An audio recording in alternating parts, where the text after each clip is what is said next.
Thank you very much. We have a very distinguished speaker today, and I'll just take a little bit of time to tell JD, CFA, CFP, Managing Principal Senior Portfolio Strategist of PPAC Private Wealth Management.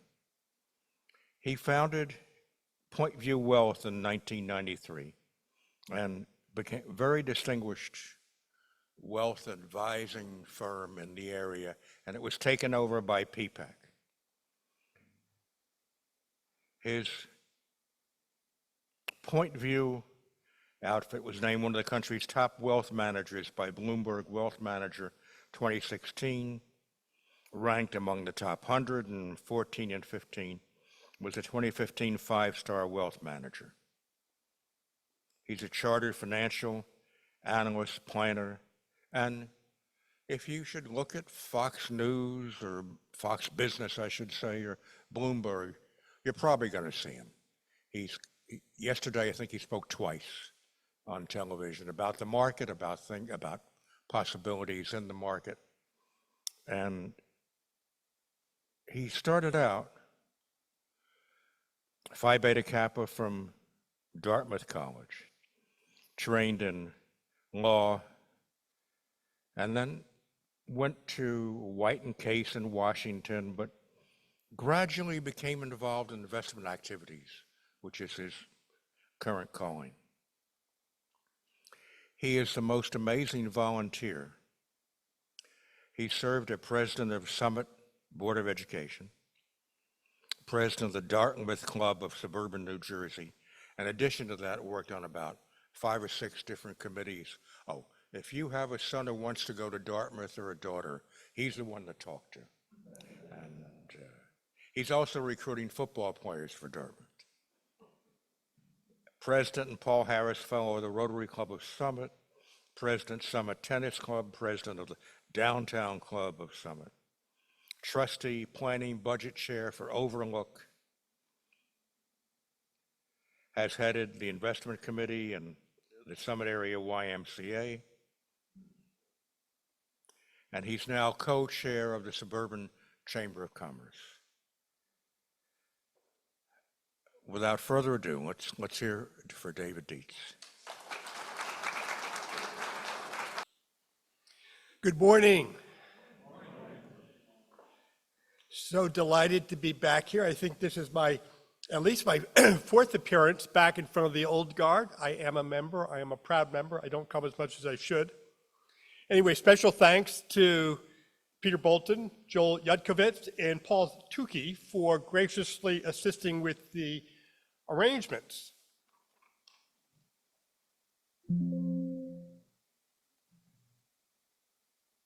Okay, talked about the background a little bit. I now personally manage about $500 million over at PPAC. All assets under management over there are close to $12 billion. PPAC, in addition to managing assets, we provide customized financial planning. What does that mean? Taxes, retirement, transferring among generations, college financing, liability management, estate planning.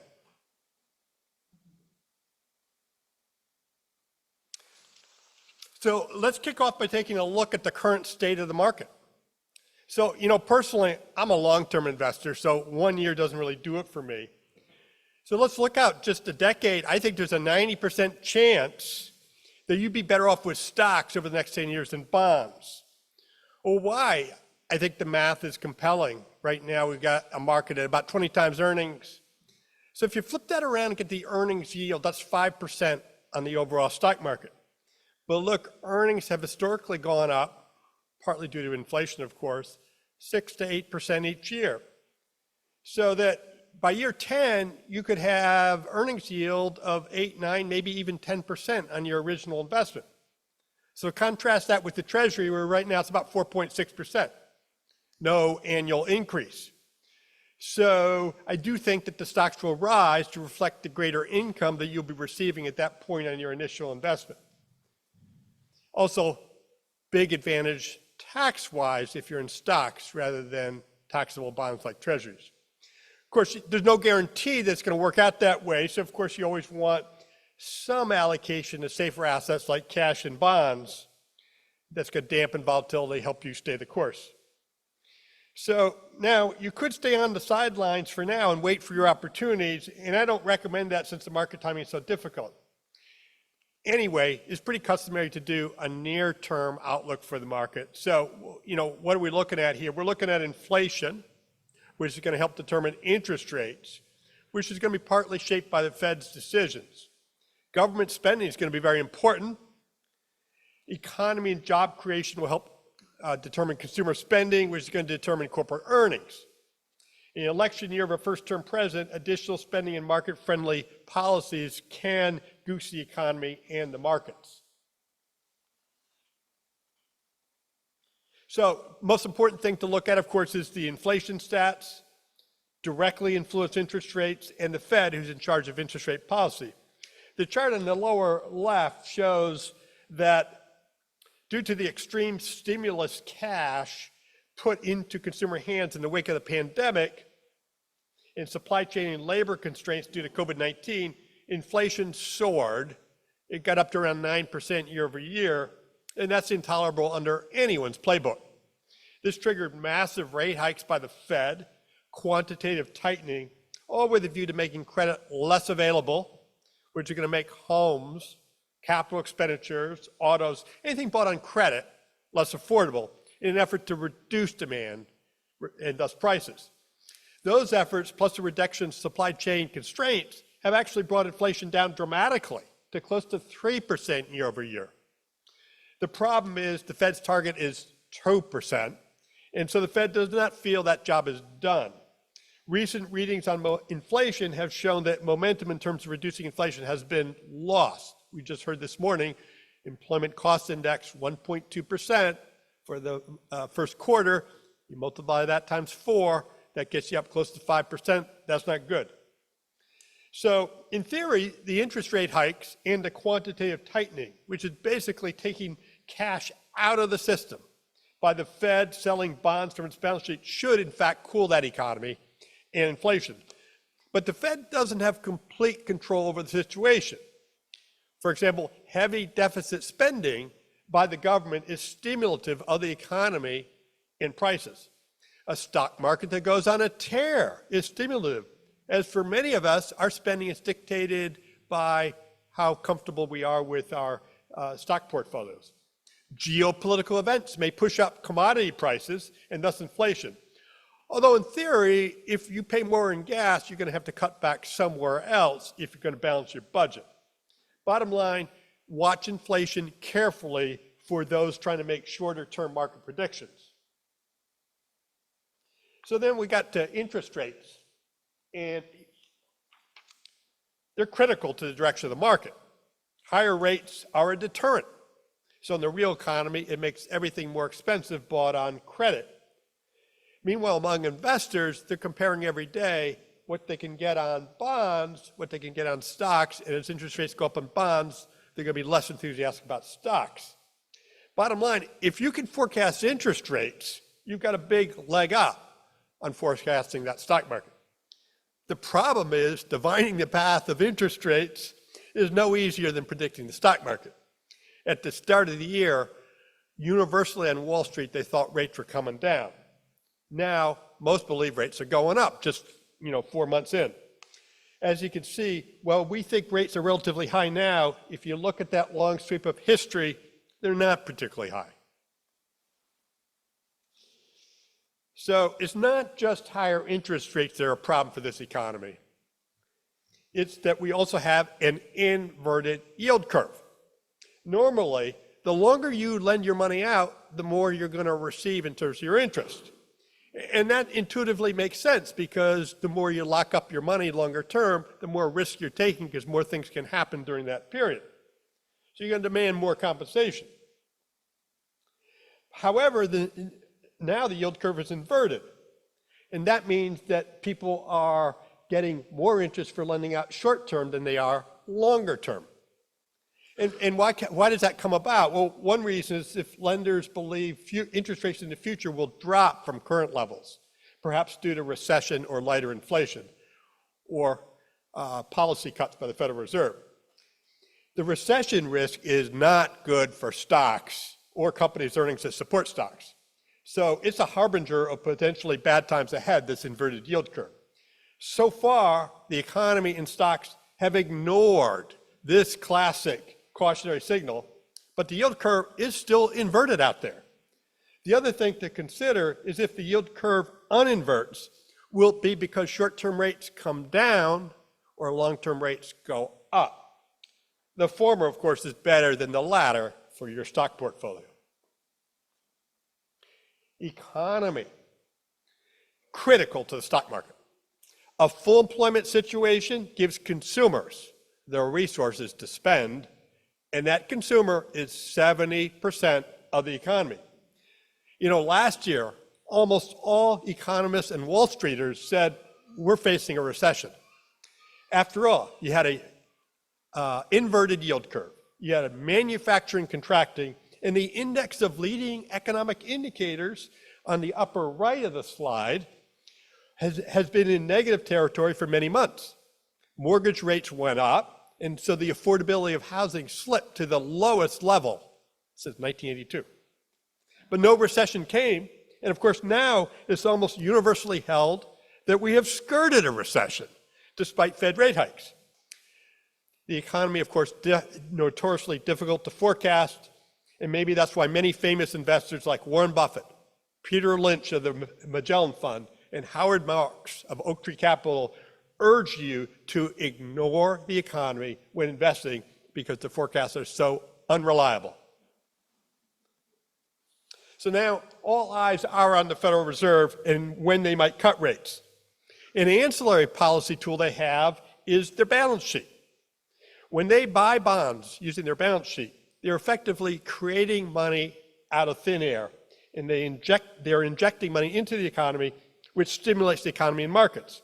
Of course, when they're selling bonds, which they're doing now, it's the exact opposite. That's AKA quantitative tightening. At the start of the year, Wall Street predicted 6 to 7 rate cuts, while the Fed, via its dot plots, told the economists that it would be 3. Now Wall Street and the Fed seem to be more on the same page, predicting between maybe nothing to 3, as inflation has proven stickier than expected while the economy has been hotter. You know, we don't think you should invest based on what the Fed may or may not do. But if you insist, buy when the market goes down due to pessimism on their predicted actions and take profits during the opposite. So in the near term, a big positive to the economy is US government spending. After all, if the biggest player, the deepest heeled pocket out there goes on a spending spree, then companies are going to have more revenues and profits. Consumer pockets will be lined and they will spend and stocks are going to go up. That certainly will help the party in power stay in power. The problem is the excessive debt creation by the federal government, which ultimately will cause problems. So it will get paid off, and however, it will have a tendency to crowd out private sector debt and raise interest rates, a negative for that economy. So I wouldn't plan on that happening this year. Although we have seen spikes in interest rates when US government days of issuance have been met with lackluster demand. It may also cause the Federal Reserve to be more dovish than they might otherwise be, or tolerate more inflation than they otherwise would like, despite their protestations that they absolutely know nothing about politics. So, you know, valuations matter. The more you pay, the lower your return. That's axiomatic. So when Warren Buffett declares the market is wildly overpriced, should you take cover? Well, right now, he's keeping his mouth shut. But the so-called Buffett indicator seems to be speaking for itself. It is not good news. Said by Buffett to be the best single valuation indicator, that indicator looks at the value of all stocks and compares it with the overall size of the economy. The more the value of all stocks gets greater than the overall size of the economy, the more you have a problem, according to Warren Buffett. That indicator now shows the most extreme valuation on record, even higher than it was at the market's January 22 recent peak, or any time during the dot-com era, if you're old enough to remember that. See the chart on the left there. The problem for investment advisors is that statisticians say that indicator has almost no predictive value in the first 12 months, but is quite predictive as you go out 10 years, and that's shown on the chart on the right. By the way, all the traditional valuation measures, like price to sales, price to book, the Q ratio. What is the Q ratio? The Q ratio apparently is what it would cost to recreate the value of all the assets on corporations' balance sheets. Price to dividend yield, the CFA ratio, which looks at the price to earnings over a longer period, and the traditional price to earnings ratio, whether you're looking at next year's earnings or last year's earnings or current earnings, they're now in extreme overvaluation ranges, mostly in the 90th percentile since 1950, although the PE is only in the 89th percentile. We are in a new era. And again, it may have little significance this year, but could matter greatly over the next decade. It's important, however, to note these are metrics based on the S&P 500. And the metrics are better when you're looking at other stock types, like small companies or overseas investments. So the reward investors can expect from taking on additional risk of owning stocks over relatively safe bonds has continued to shrink. It's another valuation discussion here. Rising treasury yields have helped push the premium, that earnings yield over that 10-year treasury, to now a 22-year low. Although Wall Street professionals have advised several ways to gauge the additional risk investors take for holding stocks versus bonds, it's this comparison of the S&P earnings yield versus the 10-year treasury yield, which is very popular. So to be sure, a shrinking risk premium doesn't necessarily guarantee that stocks will underperform, at least not in the near term. The equity risk premium actually in the late 1990s was negative. You got paid more on the bond yield than you got for the earnings yield on stocks. And that existed for several years in the dot-com bubble period. Of course, we all know ultimately how that worked out. The yield on the 10-year Treasury note has risen over 70 basis points since the start of the year. Meanwhile, the S&P is up nearly 6 to 8% since the start of the year. So that continued divergence is not helping that equity risk premium calculation. The big risk for risk assets like stocks is recession. In a recession, earnings fall. And the price of earnings stays, and if the price of earnings stays constant, then stock prices fall proportionally to the earnings decline. In theory, this really shouldn't happen because you're buying a stock with a long-term view for earnings over many, many years. And it's true, there's never been a recession out there where the economy didn't bounce back. But the fact is, no one knows when that bounce back might happen, and no one knows how far our earnings are going to go down during the process. What I find interesting is in this chart, the green upward sloping line shows the path of the market after the first rate cut, if we stay out of recession. The line that's less appealing shows after the first rate cut if we go into recession. So you can see what the stakes are. So we want to be careful for what we wish for. We all want rate cuts.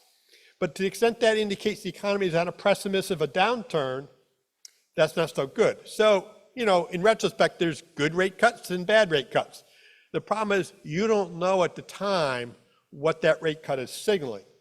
Indeed, the official arbiters of recession usually don't tell you that you're in a recession until well past its commencement. So how do you handle the recession risk? I think the most conservative way is to simply ignore it.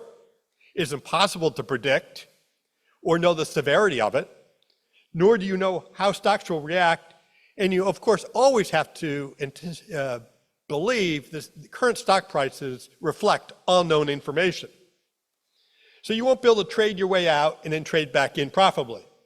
The leap of faith is always that the policymakers will find recession, because of its effect on unemployment, absolutely intolerable, and open up the spigots of monetary and fiscal stimulus to lift us out and lift your portfolios back up. So many reasons for caution, in addition to concerns we have just discussed. Add excessive speculation and over-optimism to the list. From a contrarian perspective, you want to avoid situations where there's been too much speculation or euphoria. Prices are high then, and given the tendency for markets to revert to the mean, you want to avoid that situation. Bitcoin, a great example of seemingly excessive speculation this year, with that price up about 60%. Geopolitical worries and concerns are rampant.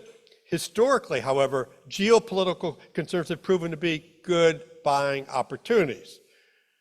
The only situation where all bets are off is if the war's on your territory and you lose it, then sell everything. Faltering tech leadership can also bring the market down. Take the Magnificent Seven. They recently made up about 30% of the S&P 500's total weighting, but are only 1.5% of the stocks in the index. So a stumble there could bring down the market and even reduce consumer spending. So before we get into some of my investment ideas, I'm going to just give you a little bit of my investment philosophy so you know where I'm coming from. First, prefer stocks over bonds. You should be balanced, of course, but history is clear that stocks are the clear winner, and that makes sense since you will tend to be rewarded for putting up with the volatility. Sure, there's going to be downturns. There's going to be bear markets. But I love the way Peter Lynch once put it, more money has been lost trying to avoid bad markets than have actually been lost in bad markets. Second, it's hard to beat that market. The market tends to be efficient. Few professionals regularly beat the market. The good news is you don't have to beat the market if you have sufficient exposure to it. And you do risk underperforming if you start to get too cute with your trading. A corollary is to adopt low turnover policies. Excessive trading, in my view, reflects an I am smarter than the market philosophy, and quite frankly, few are. Costs matter. The biggest cost out there is taxes when you're dealing with a taxable account. When you're done paying Uncle Sam in Trenton, the math works against you to recoup those tax amounts with your fancy new idea. Don't realize gains unless your position is excessively large. So I prefer individual stocks to any types of funds, at least if a taxable account is involved. And as long as you have sufficient, enough stocks to get some sort of diversification. With individual stocks, you can customize your tax outcome much better than if all your holdings are bundled up in a couple of funds. Now, index funds do make tremendous sense for their low costs and low turnover, leading to less unwanted taxable gains. But you don't have to stick with the S&P 500 index, which is just 500 stocks out of the 10,000 on the planet. And just 7 of the S&P 500 stocks make up 30% of that index.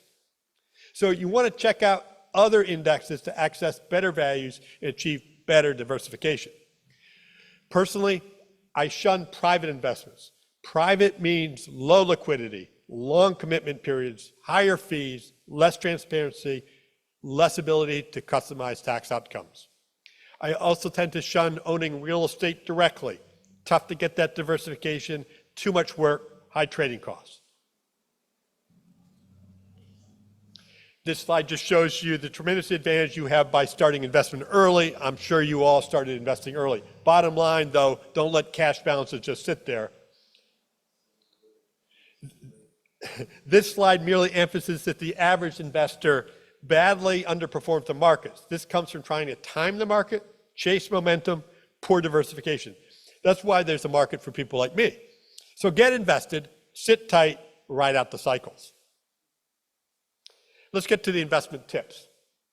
First one here is to avoid the mega caps, largely in technology. Why?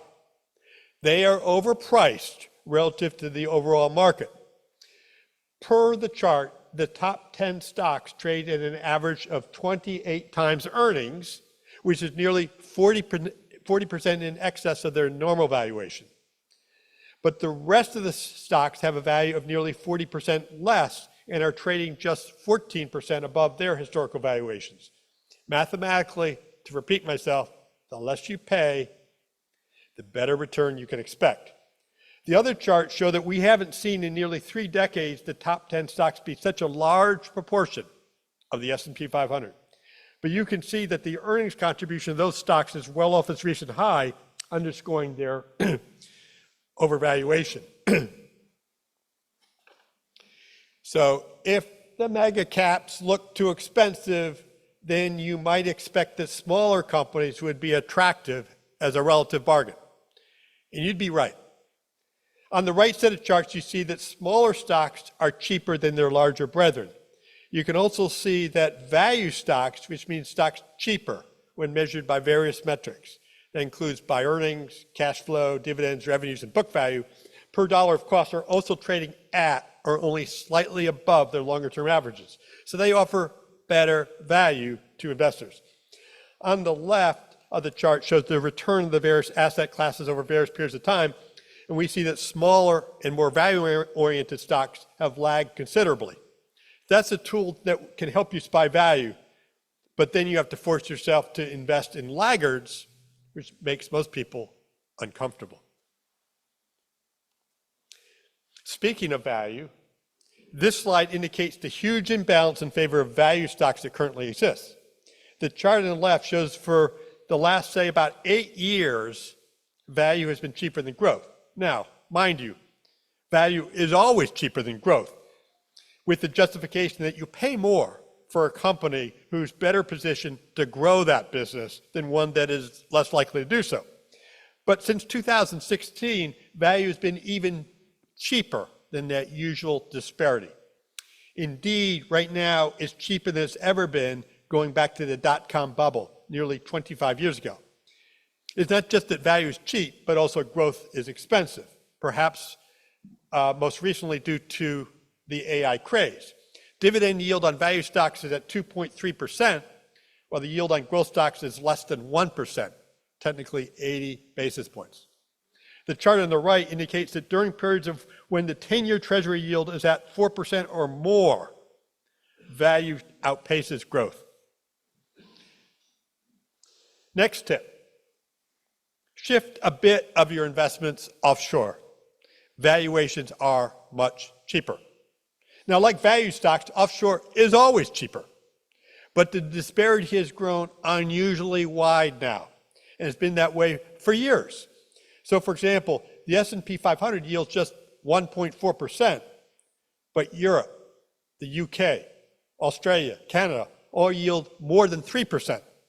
The cheapest markets in the world today are the UK and China.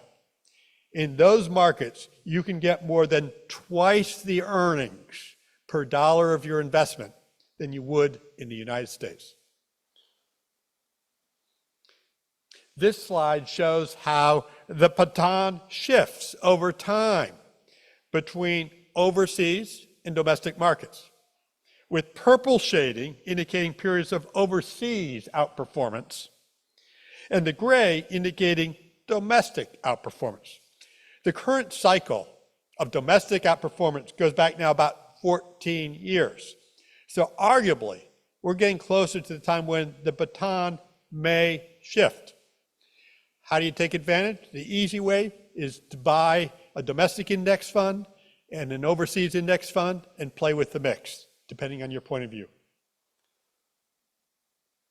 This further makes the point of the potential long-term opportunities in overseas markets. This comes under the heading of reversion to the mean.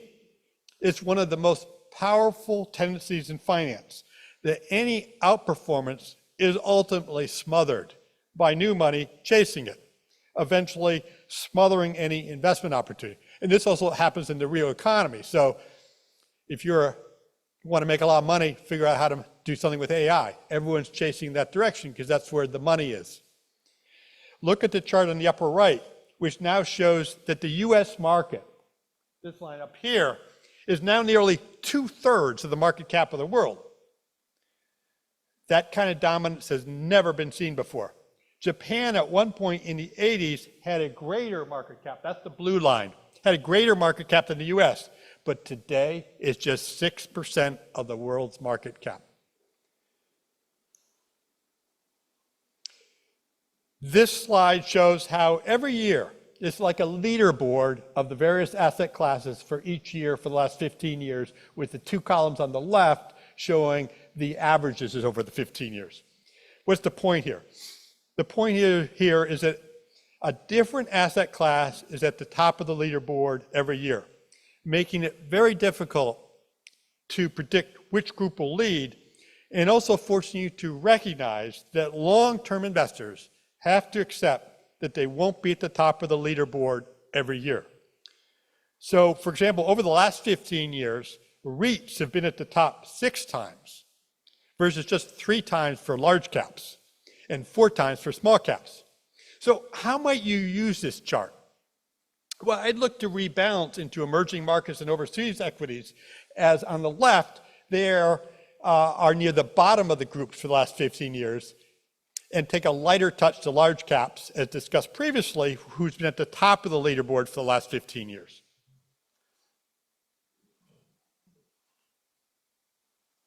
So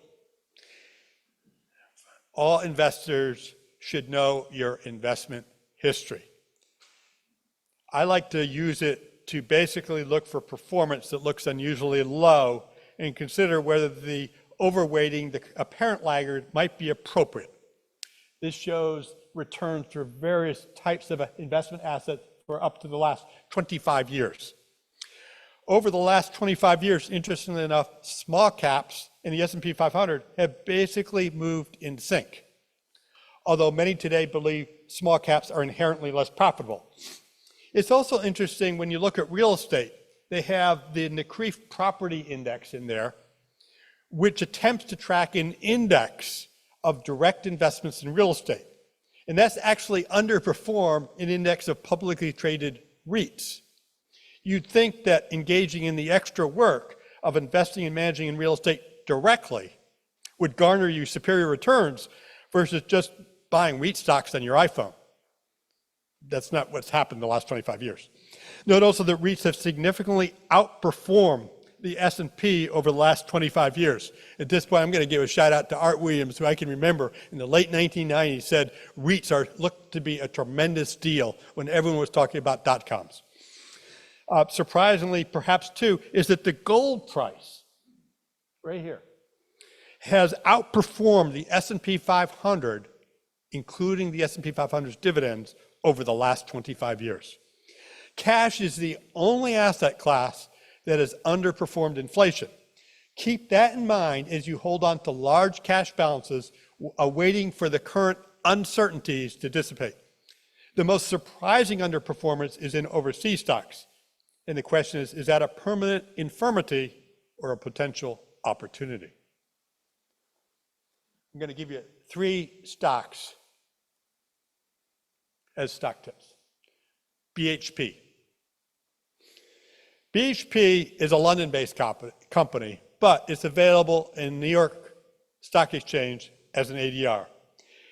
And it serves really as a company that's a one-stop shop for exposure to almost all commodities, particularly copper, which is said to be a critical element in EVs and the green revolution, plus the smelting and refining and transportation trading them. It's a large cap, $146 billion market cap. Since the end of December, it's down 18%, while the S&P is up nearly 10%. But it hasn't always been a laggard. Since the start of this century, BHP is up nearly 5-fold and has significantly outperformed the S&P 500. You got a dividend yield of just over 5%, which is nearly 4 times the payout on the S&P. Should earn nearly $5 this year, so it's trading at about 12.5 times earnings versus over 21 times on the S&P. Low debt, return on equity outstanding, earnings growth 15% annually for the last 5 years. I believe it can serve as a nice hedge on inflation. I also think it could be like a chicken way to play emerging markets and a rebound in China, because in China, of course, is the biggest component in emerging market indexes because so much of what BHP sells can go into those areas. It is out of favor due to ESG concerns, but working on that, and that gives investors who still want diversification more reason to buy BHP. Push for decarbonization and greening of global economy, including EVs, will create tremendous demand, yet local permitting concerns make increased supplies problematic. The second of your 3 company investment tips today. Pfizer, quintessential blue chip pharmaceutical company, renowned for its world-class R&D pipeline and global sales and marketing. So it was a darling during the pandemic, becoming one of the key providers of vaccine that helped end that tough period. The stock got up to over $60 a share on that success. But more recently, it has struggled to replace the vaccine revenues. Investors look for the pandemic encore that never really occurred, and getting vaxxed, of course, has gone out of fashion. The stock is now well below $30 a share, and now trades for below where it started the pandemic, and is now at a 15-year low. But we think it can get its mojo back. Last December, it closed a $43 billion merger with Seagen, providing it with world-class cancer drugs to develop and market. It also remains the partner of choice for smaller companies who wish to partner with a blue-chip pharma for funding and global distribution.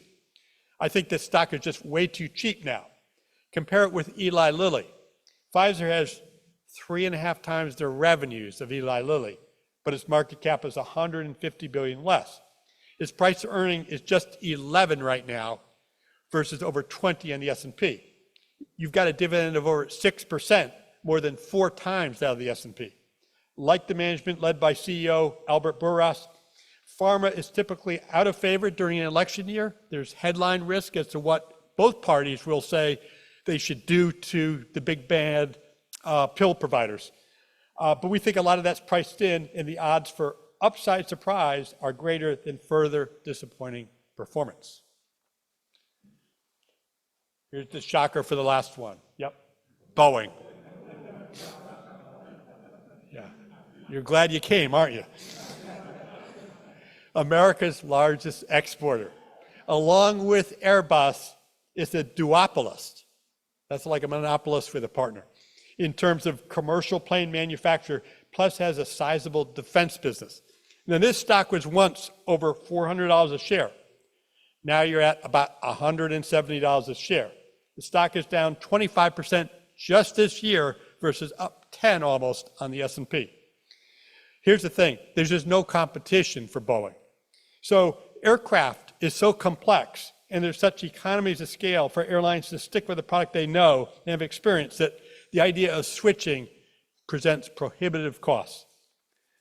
Together, Boeing and Airbus supply 99% of the planes with more than 130 seats. They have a backlog of orders that actually goes out for years. Fact of the matter is that aviation is expected to grow much faster than the global economy, and this will be driven by emerging markets, the developing world, and overseas worlds wanting to fly as much as we enjoy here in this country. So, you know, there's been a lot of reputation damage at Boeing, but the fact of the matter is you're just not going to experiment with new suppliers. Also, the manufacture of airplanes, with its union jobs and prestigious profile, and America's largest manufacturer, I believe, effectively protects it politically from overseas competition. A while back, Bombardier of Canada tried it and was slapped with a 300% tariff, effectively killing its US marketing efforts. Apparently, they still have an advantage over Airbus in the wide-body, long-haul market. Boeing has no choice but to reestablish a stable and safety certified manufacturing process. Airbus, of course, the competitor, is not perfect either, and there are still investigations of the inferno of Airbus 350 operated by Japan Airlines. At the end of the day, commercial aviation is very safe, and this is the part of the business of providing transportation assets, and we're seeing recalls, issues with all car manufacturers. I believe we should all take a deep breath. What I would love to see happen, if they can just name a new CEO, the current CEO, Calhoun, has said he will step down by the end of the year. They name a new one, stock is up 10% before you finish your coffee. If they name Larry Culp, who did such a great job turning around GE and may have less on his plate because there's 3 parts of GE, just managing one, the stock might be up 20% before you finish your coffee. We'll see. So with that, that is the conclusion of my prepared remarks. But of course, the best part of these types of presentations are your questions, where we get to deal with exactly what's on your mind, and perhaps I can even be helpful. So David, thank you. I like your investment philosophy. I'm not quite sure about Boeing. I've been on a couple of their planes. They didn't crash, the doors didn't fly off. So I've got a question about a fiduciary arrangements. Are you a certified financial planner? I am. So you deal with all of your customers on a fiduciary basis? Absolutely. Okay, so can you explain to those guys the importance of it? Second part of the question, the financial industry has opposed the requirement of a fiduciary arrangement for all retirement funds, IRAs, 401s. So all these guys may have a mix of fiduciary and non-fiduciary. Are you and your company in favor of requiring all retirement funding be handled on a fiduciary basis? Thank you. Those are certainly great questions. And you know, when I started my own business in 1993, I was still enamored with the idea, and I still am, of charging a percentage of assets for the supervision of those funds, as opposed to charging a commission, which is the traditional Wall Street method, where basically you make a sale and then you have no further responsibility because you've been paid for your involvement. The beauty of the ongoing commission is that you have basically a long-term relationship, so that you may make a change in the portfolio, may make a recommendation that gets implemented, but you're along for the long haul. Otherwise, your business model doesn't work. So I think that's the most important thing, that we're commission only as opposed to transaction fee oriented. In terms of the fiduciary, the idea is you always put your client's interest first. And a perfect example is, let's say someone says, I want to buy an emerging markets fund. And you've got 2 offerings.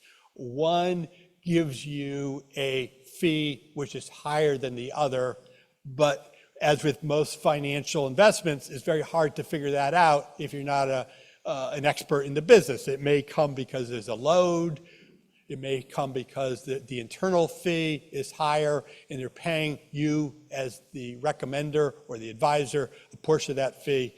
So without the fiduciary adherence, you could say, both get the job done. I will recommend the one that will help me put more presents under the tree. And that's perfectly lawful without, if you're not adhering to the strict fiduciary principles.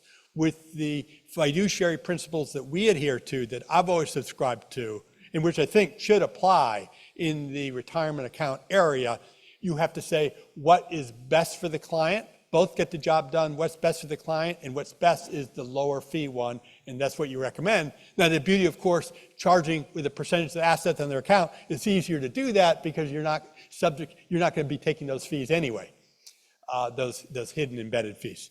So I think one of the problems is we've got 2 sets of regulators. One deals with retirement accounts, and one deals with securities and securities advisors, and they have different views on this. And I don't want to bore people as to exactly why we've gotten to where we are, but you're quite right in pointing that out. And I agree, it should all be, strict fiduciary principles, always put the client first. By the way, can we get your slides? Absolutely. Thank you. I couldn't read a lot of that. I want to get all the stuff. Hi, thanks for your presentation. My name is Rich Lander. We are heavily dependent on debt.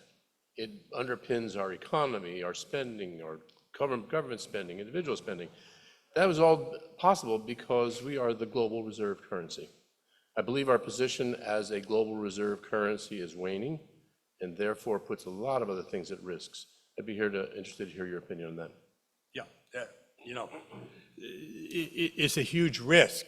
I think the problem, of course, is that we just don't know when it's going to bite us. And there's different ways to measure, how much is too much debt. We're now surpassing debt out there from the federal government that exceeds the overall size of the economy. Of course, Japan has had, I believe, debt that's exceeded 200% of its economy. So does that mean we can go to 200%? I certainly hope we don't go in that direction. But obviously, to the extent that debt and interest payments grow faster than the overall economy, it will ultimately bankrupt us. Now, not technically bankrupt us because we still have a printing press, and all that debt can be paid off by just cranking up the printing press. The problem is, what are you going to be able to use your paper currency to buy? Inflation will go out of sight.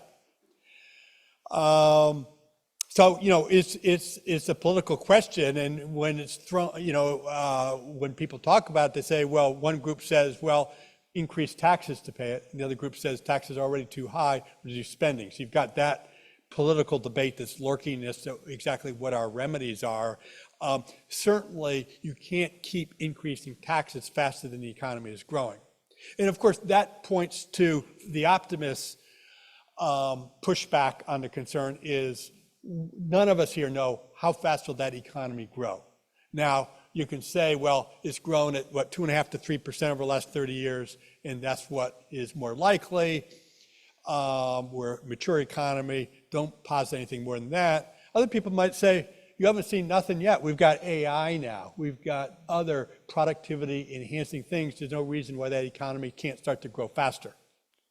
How many people will we have here? I mean, to what extent will birth rates change, immigration increase? That could affect tax revenues and so forth.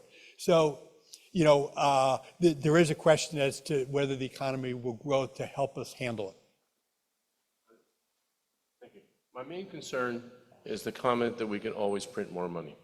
We can always print more money, that means sell more debt, as long as someone's willing to buy it. That is diminishing as China is not using us as much, Saudi Arabia is not using, and that goes back into the global reserve currency. If we are not the global reserve currency, we're going to lose people interested in buying us. Our interest rates are going to go up dramatically. That, I think, is a huge risk that we're not really covering.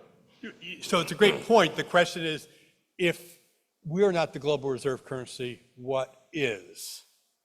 And will it be the euro? Will it be the Chinese yuan? Will it be Bitcoin? Will it be gold? There's no easy answers to that question. So at this point, we're kind of like the cleanest shirt in a very dirty hamper. But there's no question about it. Well, statistics show that the Chinese and Japan have been buying less of our debt. Their balances of U.S. Treasury holdings are going down. You also notice the gold prices have been going up significantly recently. Where are they putting their money? Sorry? Not the dollar, although, still, when you look around the world, what's kind of amazing is that we have, save for perhaps Australia, the highest yield on the currency. So if you're a trainee in Japan, you're saying, well, I can keep putting more money into yen-denominated sovereign securities and get 1%, or I can buy the 10-year treasury at 4.6. The yen just hit a 45-year low. I could get a further tailwind if there's further depreciation in the yen. Having money in dollars, notwithstanding the long-term risk, still could make my bonus look pretty good by the end of the year. And I found your talk very enlightening. What is your long-term view of cryptocurrencies? I am not a big fan. I still find crypto as a solution looking for a problem. I'm not quite sure how it's going to help. Is it a store of value? When you see that volatility out there, the last thing I would tell a widow or an orphan put their money in Bitcoin to preserve their assets. We all like income. We all like yield. Where is it there? We do know about technology, that technology is great and it will last until the next new technology comes. I started with the Motorola, then went to the Nokia, then the BlackBerry, now I got the iPhone, but 10 years from now we'll probably be using something else. So there could well be a new technology form of currency that could supersede Bitcoin. Of course, it might not be Bitcoin. There's hundreds of different digital currencies out there. Who's to say which one is going to be the true survivor? You've got political pushback. It's illegal to deal in Bitcoin in China. It's that simple. And if, as the other gentleman was talking about, where people don't want to hold dollars and start moving to Bitcoin, you can be sure that Congress will have something to say about that. They will not be happy about that one. People talk about it, well, it's great for crooks and so forth to do and not have the government monitoring all your financial transactions. But the fact of the matter is, with the blockchain technology, in fact, you can trace all transfers. Now, those transfers aren't necessarily reported to the government and are free from all sorts of insidious fees that the credit card companies charge and so forth, but they can still be tracked. So, at the end of the day, I like what Warren Buffett once said, which is you can keep your bat on the shoulder on some pitches. You don't have to swing at every pitch. So I continue to watch it. I think it's fascinating, but I'm not urging my clients or myself to swing at that pitch right now. Thank you. Ever since Nixon opened up China, people talk about the huge Chinese market. But with the Chinese market being controlled and the current tensions going on, for the average investor, is investing in companies that have a hard presence in China make any sense? Great question. And, I don't, I'm not always an Elon Musk fan. Of course, he just announced a big partnership with Baidu and spent time over there. So he obviously thinks China is real. Apple, of course, has about 20% of its business. Many of the fast food companies have tremendous investments over there. There's no question about it. There's greater political risk once you leave the United States. Although some people would say that for certain types of activities, there's more risk in California if you're a miner, or a driller. But so what's interesting. So I think that from a political perspective, I don't know how China ultimately feeds its people and ultimately achieves its full potential if it doesn't have trade with its neighbors and with the rest of the people in the world. And to do that, I think that they have to have policies which are balanced, which allows people that they want to invest there to also get a fair return on their money. To say that we're just going to close up and create a big wall, of course, that's not what they did when they welcomed Elon Musk there the other day. From an investing point of view, all things being equal, you're going to prefer the American investment. But I mean, there are now some Chinese EV makers who are still profitable, unlike what Elon Musk showed the other day, which are now trading at 12 times earnings, while Tesla is at 49 times earnings. So it's not a level playing field from the investor. The odds are in your favor in terms of evaluation. So that always has to be wrapped in, which makes investing so easy. It's not what's best, but it's what's best relative to the price you've got to pay. And China is now trading at some of the lowest valuations that we've ever seen. Of course, they would argue that some of their technology is just as good as Mr. Zuckerberg's and Amazon and so forth. It remains to see how it all plays out, but that's the case, the low valuations to take a little bit of a chance.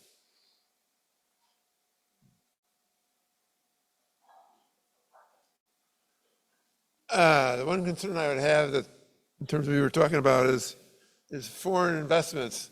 Keep in mind, long-term, the euro has gone down relative to the dollar. The British pound has gone down significantly. Colombia has gone down significantly, as well as Venezuela. Venezuela, I don't know if it's a market left still or not, but so I think you have to be very careful when you're investing overseas about just the effect of their currency on the dollar, or vice versa, I should say. So, I mean, in my mind, when you look at 1, 3, 5, 10, 15, 20, 25, 30-year time frame, S&P 500 index is a hard one to beat. Well, it's a great point. I guess I would give two main responses. One is, they say that there's only two economists out there who really understand currency movements, and they disagree. I still remember when, I think it was the former wife of Tom Brady, Giselle, I can't pronounce her last name, she made a big splash in 2007 by demanding that she be paid her enormous modeling fees, all in euros, because the dollar was down for the count. So these things do go back and forth. As much as, it's interesting, here the dollar's always going to be the best currency, and then the former questioner said the dollar's going down in value because we can't get our debt under control. So maybe there's a happy medium in between. So that's one point, is the currency outlook is mixed, but stay diversified on that one. Second, of course, is that investing in companies overseas is far more than what currency they're using. My favorite example really is Exxon versus BP. BP is London-based. They're both in the same business. Exxon, of course, is based in Dallas, Texas, or somewhere, Irving, Texas, I guess. In any event, domestic versus foreign, but the reality is that Exxon has more of its operations outside this country than BP has outside this country. BP has most of its business here. So the question is, which is the foreign company? So that if very simpleton investors say, I'm going to pay 20 times earnings for Exxon because I feel comfortable here, I'm only going to pay 10 times for BP because they're London-based and I don't know what's going on with that government. They dropped out of the common market and so forth. I'm going to bet against that because I think that they've actually got more exposure here than Exxon, and if I can get that nice valuation differential, I think over the long haul, people will recognize that and I'll make more money. Thanks so much for being here. This is amazing information for all of us. I have a pet peeve, and I'm wondering if you could address it and also explain it to the members here. Basic tax policy, if you have an interest-bearing instrument and it generates interest, it's going to be taxed as income. If you have a stock and hold it over a certain period of time, it's taxed as capital gains. My pet peeve is what carried interest is and how it's taxed, and why, where there are trillions of dollars of potential tax that could be going to the government, is to me being a misinterpretation of this very basic rule. Great question, and I think most policymakers actually agree with your position. The only thing I'd call out, I think they would say trillions are not being left on the table, that although it's an important change, it's not going to move the needle and solve our nation's debt problem with that change. But I mean, but I mean, yeah, I think that. Yeah, sure. So here's the deal out there. It used to be that we had one tax rate for generating profits, okay? And then gradually over time, Congress in its wisdom said, we really want to incent all of you out there to invest for the long haul, because that's going to drive our economy, maybe help solve our debt problem. And to incent you to do that, when you make an investment and hold it for more than 12 months, we'll give you a lower tax rate on your profits. So, what it comes down to basically is the poor person who types for Warren Buffett pays a high current income tax rate, while Warren Buffett admittedly because he's so wealthy, is making investments for the long haul. His profits on that are going to be long-term capital gains rates. And as a general proposition, that's going to be taxed at about half of ordinary income. So there's a big disparity. It's one of the reasons why stocks is such a great deal. And in Congress, I believe it was in the wake of the dot-com implosion, when George Bush was in office, said, you know, it works great for long-term capital gains. We're going to throw dividends into that bucket too. So if you get a dividend, it's going to be treated like a long-term capital gain, about half the rate of interest on a corporate bond or a treasury note. Okay, so now you got two different tax rates. So now everyone in the world is trying to think of how can I figure out a way so that my profits are in the less tax bucket instead of the higher tax bucket. We all sort of do that a little bit because a lot of us say, you know, why should I be working for that big corporation? Because when I'm done with Uncle Sam and Trenton and Medicare and Social Security and Medicare surcharge, I got very little left. Well, if I spend 2 hours every morning working with the Wall Street Journal and can make some nice profits in taxes in stocks, A, I'm going to be taxed at a lower rate. B, I'm only going to be taxed when I sell it, not every year. And if I hold on to it till I pass away, the next generation will have to pay no taxes. So the whole system incents you not to work in an ordinary job, but to figure out to work on your portfolio. Yeah. Yeah, so now the carried interest, it basically started with the idea, the two guys got together. One has more money and he wants to invest. The other guy is a builder. He says, here's the plan here. I'm going to donate my expertise building the apartment building. You donate the capital. And I will take out a fair salary. And when we're done, we'll sell it. And my profit will come to me. Half of the profit will come to me because I donated my services, maybe got a small amount to cover my expenses. And the investor gets the other half.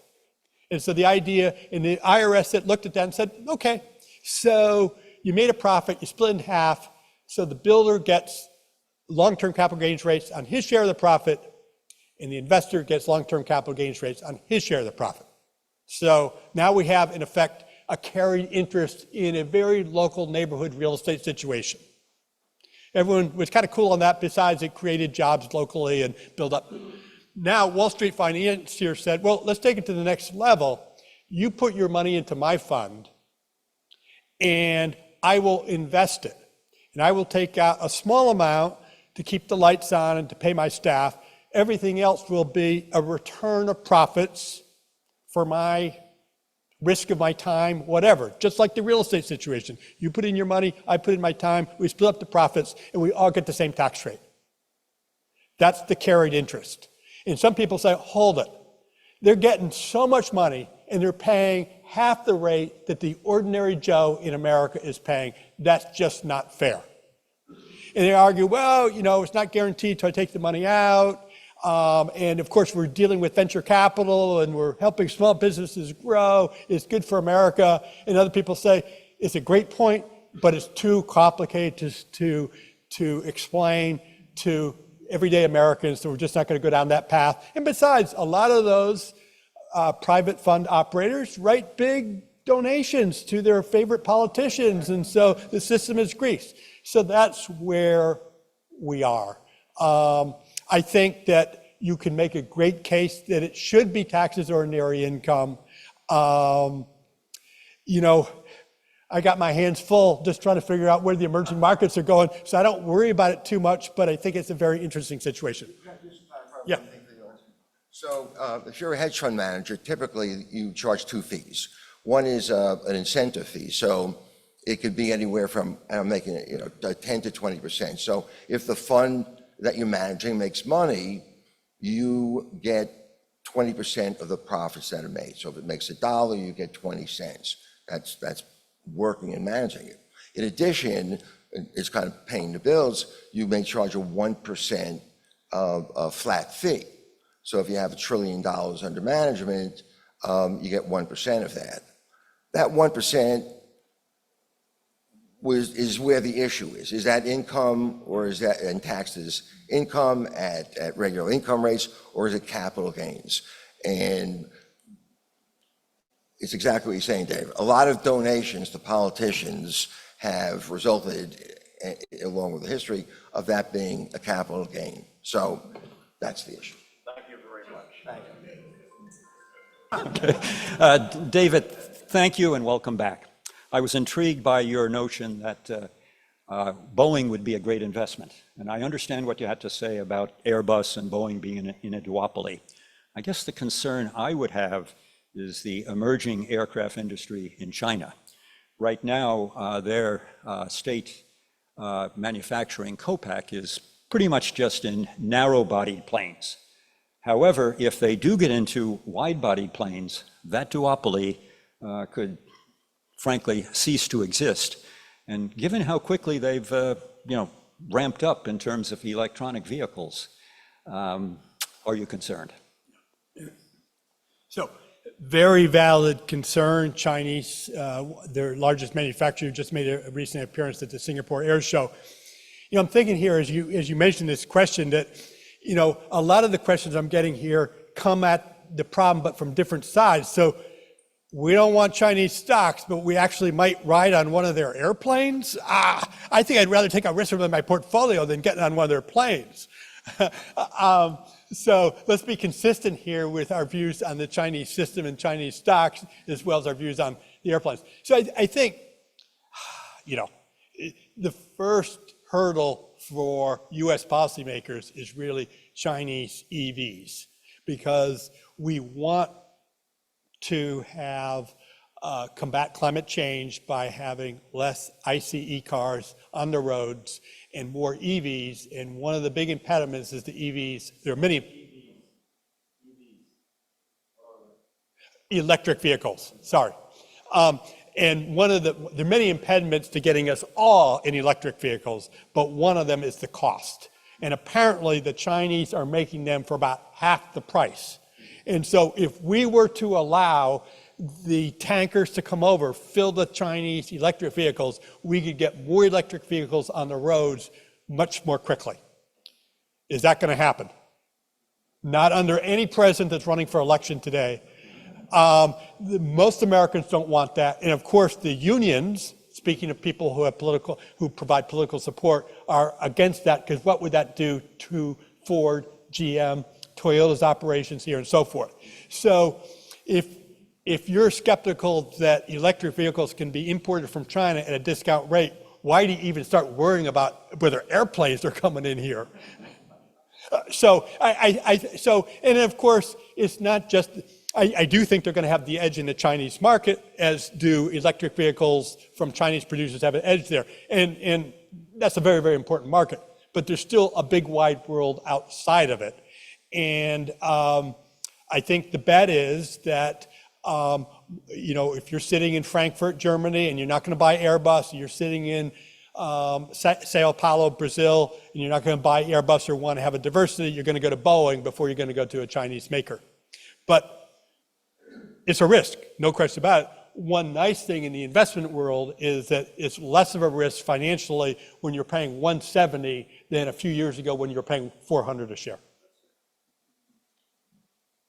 David, thank you. General question about the complementary role of options in portfolios, either calls, puts, long, short, covered, or naked. Thank you. Yeah. So you knew you'd keep this audience from falling asleep with that naked reference. But I mean, so the bottom line is, I don't do options. I don't advise my clients to do options. Let me put that on the table. And I think, Mike, I've read a lot of books on it. And at the end of the day, if you can pick the right stock, you don't need the options. And if you can't pick the right stock, the option's not going to bail you out. It's that simple. And so, all the books talk about just get the stock you were going to buy and put the options on it, you make more money. True, but first make sure it's not that easy to find the right stock. So that's one problem. I guess another problem is that the tax situation. We've just been talking about taxes. Options, it gets very complicated, but you don't always have as favorable a tax outcome with getting your profits via option income versus getting it via long-term capital gains. So that needs to be factored in. Costs matter. And all these brokers talk about 0 commissions on stock trades. That's the loss leader. Then they want to get you into the higher proof stuff. And that would be options where there are going to be higher commissions in bid-ask spreads. Oh yeah, it's just 25 cents. Buy the call for $1.50, sell $1.25. It's just a 25-cent spread. That's a huge spread. And let's not overlook that. Then, of course, in many cases, depending on the type of option you're doing, you need to set aside cash reserves to cover it. Okay. So, for example, if you sell if you sell a put, believing that the stock you love, you're Boeing, you would say, I could see what he's talking about, but I will only pay $150. I'll sell the next guy a put, and I'll promise to buy the stock at $150. Well, guess what? You need to keep that cash set aside to cover that potential obligation to buy the Boeing at $150 if it hits $150. But what's that cash earning? Now, fortunately, cash is earning a little bit more than it was, but I think I'm a big believer that cash is ultimately going to be a drag on people's portfolios. So to the extent that you have to keep cash aside to cover potential liabilities, that's also going to be a drag on the value of your option portfolio. You know, it's all about timing. The people in my business love to go to their client, and their client's been investing and doing what I've told them to do, which is basically sit tight for decades with their holdings, and they've got all these blue chip companies. They've got their Johnson & Johnson and Microsoft, and 90% of what's in that position is unrealized capital gain. And they know that if they tell them to sell it, it's going to unleash a huge bill, and the client may pass away before sooner rather than later, where they get to step up in basis. So how do they make money? I'll get them to sell a covered, I'll get them to sell a call on it, which means if the stock goes up to a certain level, then we'll sell it, and we can always replace that at the time and buy it back. But, you know, it's so hard to tell if Microsoft is at 450 that at 470 is the appropriate point to exit. There's a way to make income for people who have a static, low-cost basis portfolio, and so I'm also skeptical. Those are not fiduciary people either, these brokers that would suggest that, in my view. But that's what's going on. So bottom line is, not a big fan. Thank you very much. David, clearly, will come. We've had an encyclopedic review of the stock market and the economy today, and you can see why David is listened to by so many people in so many venues. Let's give him our thanks by a standing Old Guard salute.